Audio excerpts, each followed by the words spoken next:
Cukup yang mulia. Cukup, baik. Sekarang saya persilahkan termohon untuk perkara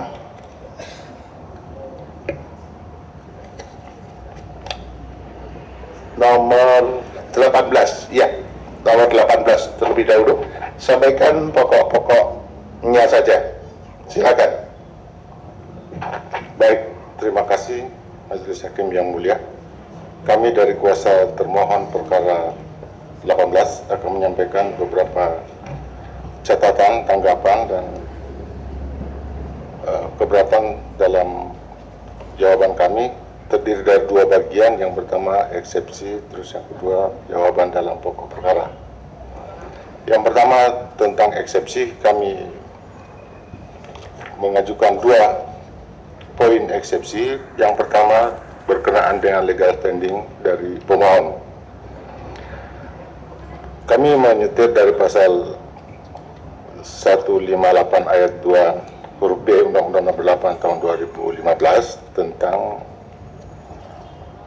selisih suara, tentang persentase jumlah selisih suara yang bisa memberikan ruang kepada calon mengajukan. Izin yang mulia, Akrama Ponasis, izin meninggalkan ruangan, ada ancaman. Silakan izin keamanan. Kami dijamin, kami sendiri datang dari Makassar yang mulia. Ya, siap. Silakan.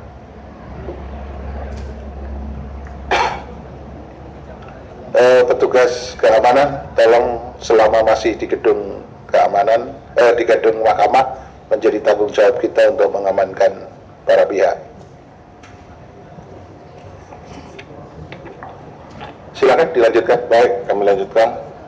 Kami ulangi dari yang pertama, menyetir pasal 158 ayat 2B Undang-Undang Nomor 8 tahun 2015 tentang pemilihan umum gubernur, bupati, dan wali kota. Dalam pasal tersebut ditentukan mengenai persentase yang memungkinkan seorang calon untuk mengajukan perkara perselisihan hasil pemilu kepada daerah kepada Mahkamah Konstitusi, di mana untuk Kabupaten Pangkajene dan Kepulauan berdasarkan catatan agregat kependudukan, jumlah penduduk 358.294 jiwa, sehingga dia masuk pada kategori untuk mengajukan permohonan adalah selisih suara 1,5%. Berdasarkan hasil penghitungan suara yang dilakukan oleh KPU Kabupaten Pangkajene dan Kepulauan,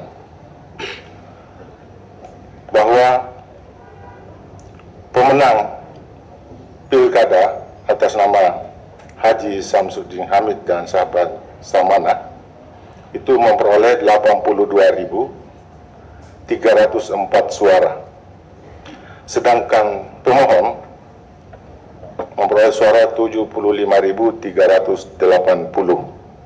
Selisihnya itu 6.924 suara. Itu ekuivalen dengan 8%. Baik. Berdasarkan pasal 158. Kalau mendasari pada ketentuan peraturan Mahkamah Konstitusi nomor 5, maka selisih suara itu hanya 1.234. Iya. Ya. Kesimpulannya bahwa pemohon tidak memiliki legal standing. baik. Yang berikutnya, Yang kedua, silakan. Permohonan pemohon masuk kategori obscure libel Ya. atau kabur, sebab pemohon sama sekali tidak menguraikan angka-angka perolehan suara yang diakibatkan oleh sejumlah tuduhan-tuduhan tindak pidana maupun kecurangan, baik oleh yang dituduhkan kepada termohon maupun kepada pihak terkait. Demikian pula di akhir dari permohonannya, yakni di petitum, tidak dimintakan untuk menetapkan suara sah berdasarkan penghitungan pemohon. Ya, selengkapnya mengatakan itu dianggap dibacakan. Sekarang Baik. dalam pokok permohonan. Dalam pokok permohonan, pemohon mengajukan 3 poin keberatan. Yang pertama soal pelanggaran yang terstruktur, sistematis, dan masif yang dijabarkan dalam pembiaran soal ijazah palsu. Kami perlu jelaskan di sini bahwa berdasarkan ketentuan Undang-Undang Nomor 8 Tahun 2015 maupun Peraturan KPU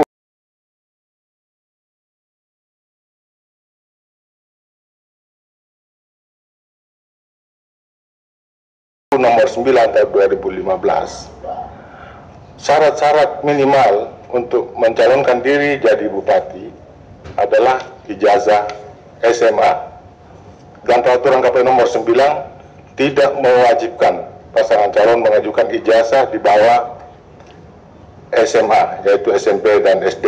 Tidak sama halnya dengan pemilu di bawah Undang-Undang 32 2004. Karena itu, termohon pada saat mendaftar itu tidak mengajukan ijazah SD maupun SMP, hanya ijazah SMA, dan yang diverifikasi oleh KPU pihak termohon adalah ijazah SMA. Hasil verifikasinya itu dan juga ijazahnya kami majukan sebagai alat bukti. Ya, baik. Yang kedua, soal konspirasi meloloskan pasangan nomor urut 3 calon perseorangan, juga itu tidak benar majelis, karena KPU bekerja berdasarkan ketentuan mengenai tata cara verifikasi pasangan calon perseorangan dengan melakukan 2 kali verifikasi administrasi maupun faktual. Dan berdasarkan hasil verifikasi tersebut, KPU berkesimpulan bahwa yang bersangkutan memenuhi syarat. Jadi sama sekali tidak ada campur tangan dari pihak manapun, baik oleh pihak terkait maupun pihak-pihak lainnya untuk menekan atau mempengaruhi KPU tidak melakukan verifikasi atau melakukan kecurangan-kecurangan yang mengakibatkan lolosnya pasangan nomor urut 3. Juga hasil verifikasi kami cantumkan dalam Sesuai dengan peraturan perundangan bukti ya. Baik. Baik. Yang berikutnya, Yang terakhir, majelis yang terhormat, adalah persoalan distribusi surat suara yang dianggap oleh pemohon sebagai upaya untuk menggelembungkan atau mengurangi suara pemohon. Bahwa memang pada saat rekapitulasi penghitungan suara di tingkat kabupaten ada keberatan-keberatan yang disampaikan oleh saksi pemohon berkaitan dengan adanya TPS yang menerima lebih surat suara atau TPS yang menerima kurang surat suara. Tapi untuk kami tegaskan di sini adalah kurang atau lebihnya surat suara di TPS itu tidak berimplikasi pada penyalahgunaan suara tersebut, dan juga yang kurang tidak membatasi atau menyebabkan pemilih tidak memperoleh haknya untuk memilih. Dan itu sudah dituangkan dalam berita acara klarifikasi berdasarkan keberatan pada rekap di kabupaten kota, karenanya dianggap sudah selesai. iya. Demikian pokok-pokok jawaban dan eksepsi yang dapat kami sampaikan, dan pada akhirnya petitum kami mohon kiranya eksepsi pemohon dikabulkan untuk seluruhnya.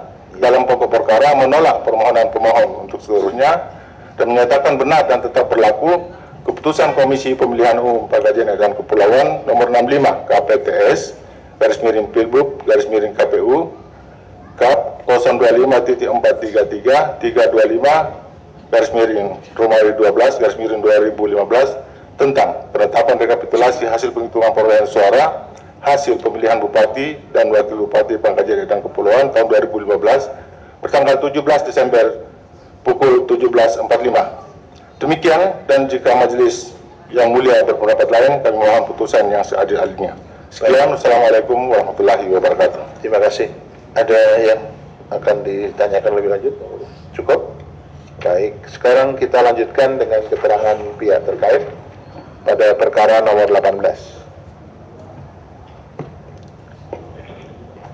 Assalamualaikum warahmatullahi wabarakatuh. Waalaikumsalam warahmatullahi wabarakatuh. Terima kasih Yang Mulia Mahkamah Konstitusi. Mohon maaf Yang Mulia, sebelum kami membacakan Sebentar, petugas tolong diganti mic-nya. Pinjam sebelahnya dulu. Iya.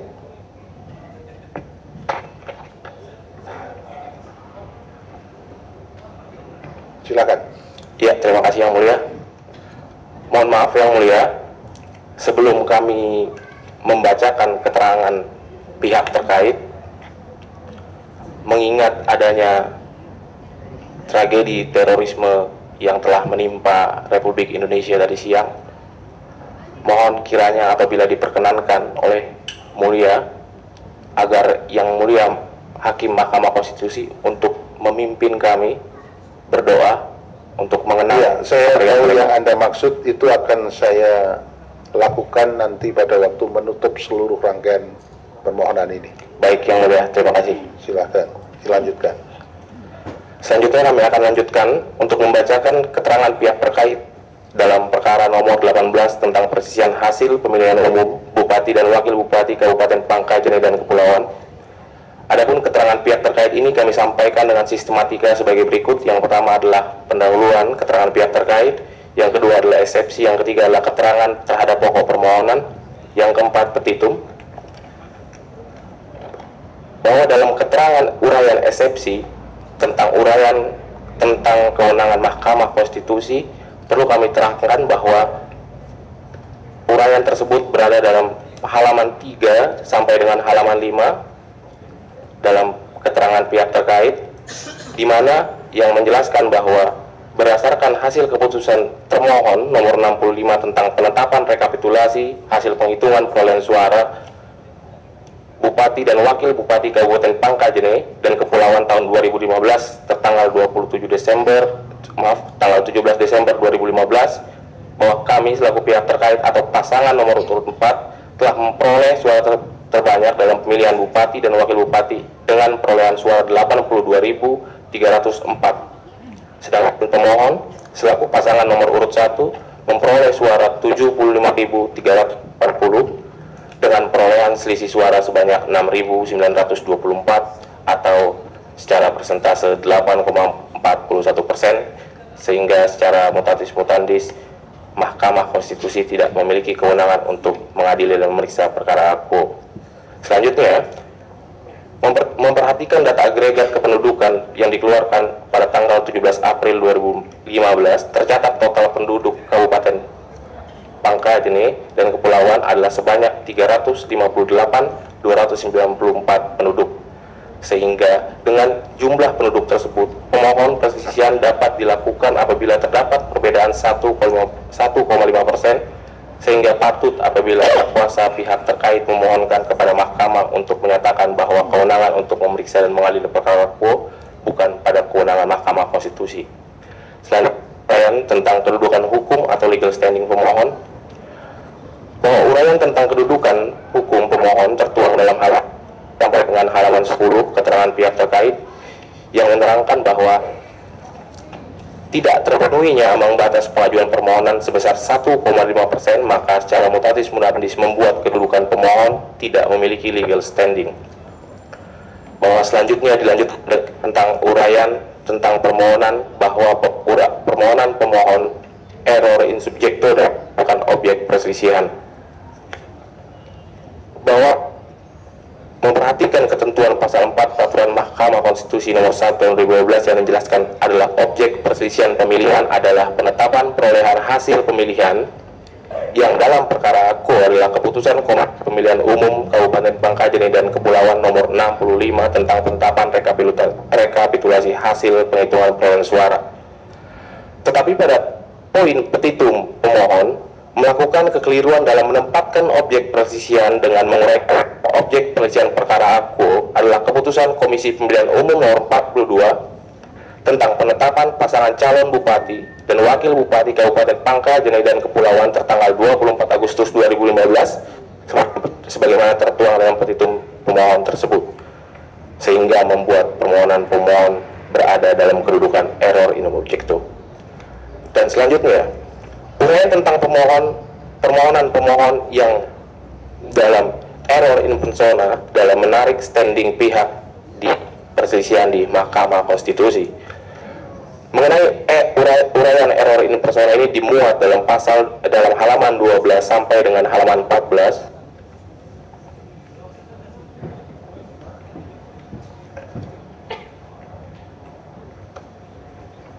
Ya, itu sudah nyala lagi, itu bisa dipakai enggak itu? Bahwa uraian error in persona ini dimuat dalam halaman 12 sampai dengan halaman 14 keterangan pihak terkait yang menerangkan pokok-pokok bahwa pemohon dalam permohonannya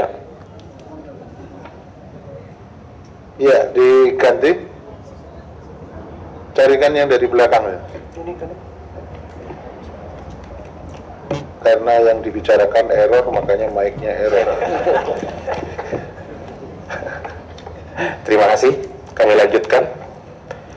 Bahwa uraian error in persona ini dimuat pada halaman 12 sampai dengan halaman 14 keterangan pihak terkait yang menerangkan bahwa pemohon dalam petitumnya telah menarik pasangan nomor urut 3 menjadi pihak dalam perkara akbo, sehingga ada pihak lain selain pihak pemohon, pihak termohon, dan pihak terkait sebagaimana dimaksud pada pasal 2 huruf 1 PMK 1 tahun 2015. Demikian eksepsi yang kami sampaikan dan kami uraikan, semoga menjadi pertimbangan mahkamah untuk memeriksa perkara akbo, karena kami percaya penegakan keadilan substantif akan terselenggara apabila terlebih dahulu ditegakkan keadilan secara prosedural.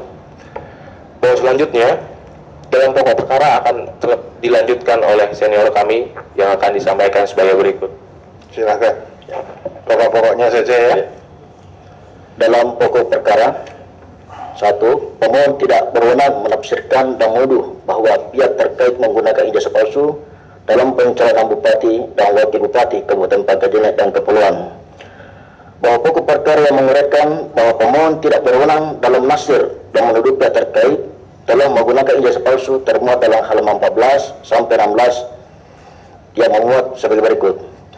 Bahwa pihak terkait dalam hal ini menolak secara tegas tentang dalil 4.2.1 permohonan pemohon yang mendalilkan bahwa pihak terkait diduga telah melakukan pelanggaran berupa menggunakan akta sekolah dasar serta sekolah menengah pertama yang diduga palsu. Dugaan tersebut tidak benar karena ijazah pihak terkait telah terlebih dahulu diverifikasi oleh termohon sebagai penyelenggara pemilu sehingga mengikat ditetapkan ketetapan Komisi Pemilihan Umum Kabupaten Pangkal dan Kepulauan nomor 42. Penetapan pihak terkait sebagai calon peserta pemilihan bupati dan wakil bupati dalam pemilihan Kabupaten Pangkal dan Kepulauan tahun 2015. Perlu pihak terkait informasikan sebelumnya bahwa sekitar bulan Desember yang tanggalnya sudah tidak diingat lagi, pihak terkait menyadari kehilangan beberapa dokumen berharga milik pihak terkait yang diantaranya adalah ijazah sekolah dasar dan ijazah sekolah tingkat menengah pertama. Atas dasar kejadian tersebut, pihak terkait melaporkan kehilangan tersebut kepada Polres Pangkep melalui surat tanda pelaporan kehilangan ke lembaran nomor polisi 99 dan seterusnya tertanggal 28 Januari 2010 bukti PT 6. Kemudian pihak terkait juga menolak secara tegas dari pemohon yang mendalilkan bahwa ijazah sekolah dasar dan sekolah menengah pertama yang digunakan oleh termohon diduga palsu, atau mendalilkan pihak terkait tidak pernah bersekolah sebagaimana orang pada umumnya. Bahwa perlu pihak terkait uraikan bahwa fakta pihak terkait adalah manusia yang lahir di Kabupaten Pangkep pada tahun 1993 berdasarkan akte kelahiran dengan nomor induk kependudukan nomor AL 814.0047981 dapat dilihat pada bukti PT 7 bahwa tuduhan pemohon tersebut adalah hal yang bertentangan dengan asas hukum pidana, di mana pemohon yang tidak memiliki kewenangan dalam hal ini menafsirkan dan menarik kesimpulan sendiri keaslian ijazah pihak terkait dengan data-data yang dimiliki oleh pemohon tanpa ada peradilan pidana yang telah berkekuatan hukum tetap. Baik, kalau begitu ini uraian mengenai penyataan bahwa ijazah palsu tidak benar dianggap telah dibacakan. Sekarang ke halaman 19 mengenai politik uang, gimana jawabannya? Dalil saudara Ya. Bahwa terkait telah mengikuti dan melalui pemilihan bupati dan wakil bupati Kabupaten Pangkal dan Kepulauan dengan demokratis dan menduduki secara terbanyak dan membantah dalam pemohon tentang politik uang. Bahwa terkait dalam pemohon yang mendalilkan bahwa pihak terkait telah melakukan intervensi melalui aparat atau penyelenggara negara yang lain, bahwa perlu pihak terkait tegaskan bahwa walaupun pihak terkait memiliki standing sebagai petahana, tetapi pihak terkait telah habis dalam masa jabatannya, sehingga dalil yang dikemukakan oleh pemohon adalah dalil yang tidak memenuhi unsur. Terlebih pemohon mendalilkan bahwa dugaan politik uang tersebut berlangsung secara sporadis dan tidak berlangsung secara terstruktur, sistematis dan masif, karena persebaran yang dikatakan oleh pemohon dalam permohonannya hanya diduga berlangsung di tempat yang sama. Selanjutnya terkait dugaan politik uang yang telah dituduhkan oleh pemohon dalam dalil poin 3, permohonan pemohon seharusnya tidak diajukan oleh pemohon karena dalil tersebut adalah dalil yang seharusnya diselesaikan di Panwaslu, sehingga dalil tersebut tidak memiliki unsur-unsur yang lengkap karena telah melewati batas waktu yang ditentukan. Kemudian bukti pihak terkait bahwa keseluruhan dalil hukum yang telah pihak terkait sebagaimana sebelumnya telah dilengkapi oleh bukti yang terdiri dari bukti PT 1 sampai dengan PT 18 yang memohon kepada majelis hakim yang memeriksa dan mengalih perkara dalam putusan sebagai berikut. Dalam petitum, dalam eksepsi, mengabulkan eksepsi pihak terkait, menyatakan permohonan pemohon tidak dapat diterima, dalam pokok perkara menolak permohonan pemohon untuk seluruhnya, menyatakan benar dan tetap berlaku keputusan Komisi Pemilihan Umum Kabupaten Pangkajene dan Kepulauan nomor 65 KPTS Pilbuk KPU garis datar titik 025.43325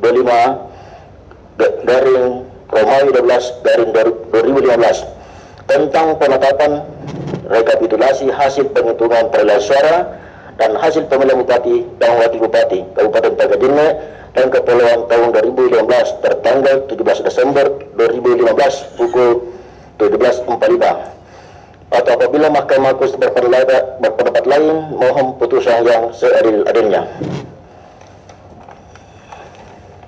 Demikian kuasa hukum pihak terkait Andi Walunya Sarjana Hukum.